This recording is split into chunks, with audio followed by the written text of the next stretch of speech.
Здравейте! Тук съм, защото тия дни стана нещо много важно. И нямам преди това, че Бойко Борисов бил гарант за нещо си, че Пеевски бил ново начало, че Слави Трифонов бил логичният избор. Това са предизборни смешки. Нямам предвид и това, че на един от предизборните митинги на Доналд Тръмп арестуваха трети поред атентатор, въоръжен до зъби, за който ФБР, видите ли, казаха, че не било много сигурно, че ще стреля. Нито пък, че кандидатката на демократите Камала Харис на нейните предизборни митинги говори с слушалки в ушите и преди да се качи на сцената пита охраната в кой град се намира. Имам преди това, че от 2019 година за първи път тази година се проведе годишното ревю на световната марка за бельо Victoria's Secret. Вътре участваха, освен многото млади момичета, двете сестри Хадид, Александра Амброзио и Адриана Лима, които са отколешни модели на фирмата, а сега са над 40 годишни. Да не говорим, че Кейт Мос и Карла Бруни са над 50 годишни. Но цялото бляскаво шоу беше един триумф на завръщането на нормалното.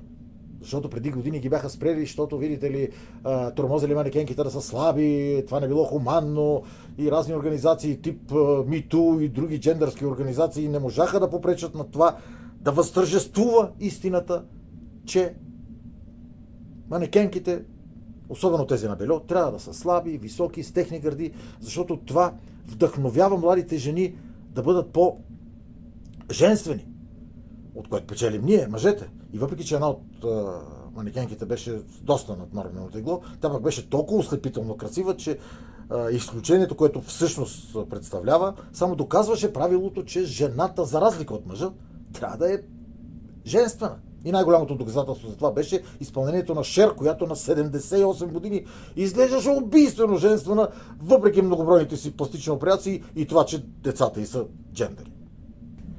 Шефе, сигурно всичко ще се оправи. Номера е да доживеме до тогава.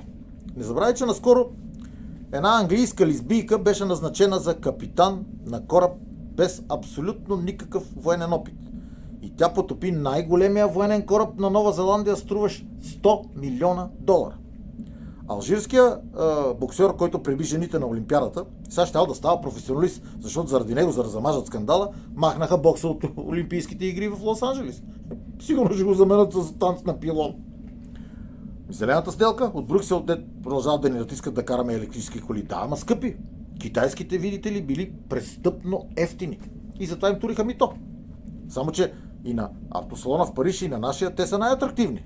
Ама китайците пък туриха мита на парфюмите и на алкохола и са франсетата вият като линейки. Руснаците, вместо да обявят бойкот на американците, които ги тормозят със санкции, върнаха заедно с двамата техни космонавти и един американски астронавт от Международната космическа станция, без много да бият тъпана.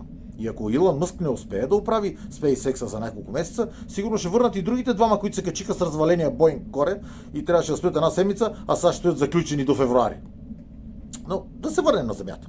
Зрителю мой драг, ако искаш ти си спокоен, приятелът ти задоволена и парите от банката, ако реши да ги теглиш на банкомат, да не ти пуснат от шуменските ментета, знай, че разликата между нашите партии, за които се чудиш как благословиш в неделя, е същата като разликата между танца на пилон и смесената успоредка.